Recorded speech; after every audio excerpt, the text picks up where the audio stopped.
Hello hi friends, అందరు ఎలా ఉన్నారు? Welcome to Tanvi kitchen blogs. ఈరోజు రెసిపీ వచ్చేసి నా స్టైల్లో ధనియాల పౌడర్ ఎలా చేసుకోవాలో చూపిస్తున్నాను. వెజ్ నాన్ వెజ్ ఏ డిష్లోకైనా ఇది ఒక్క పౌడర్ వేస్తే సరిపోతుంది.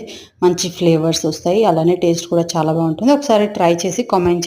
ముందైతే ఒక కడాయి పెట్టుకొని దాంట్లోకి 1 కిలో ధనియాలు, అలానే స్టార్ ఫ్లవర్, అలానే ఒక 10 లవంగాలు, దాల్చిన చెక్క అయితే యాడ్ చేసుకొని మీడియం ఫ్లేమ్లోనే గోల్డ్ కలర్ వచ్చే వరకు ఫ్రై చేసుకోవాలి. మనం ఈ ధనియాలు పచ్చివాసన పోయి ఫ్రై అయిన తర్వాత మంచి స్మెల్ వస్తాయి.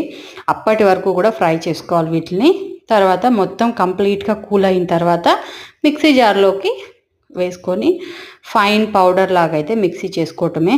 ప్రతి కర్రీలో కూడా యాడ్ చేసుకోవచ్చు. బిర్యానీలోకి, చికెన్ గ్రేవీ కర్రీలోకి, వెజ్ కర్రీస్లోకి, సాంబార్లోకి, ప్రతి దాంట్లో కూడా ఈ ధనియాల పొడి అనేది యాడ్ చేసుకోవచ్చు. ట్రై చేసి కామెంట్ చేయండి.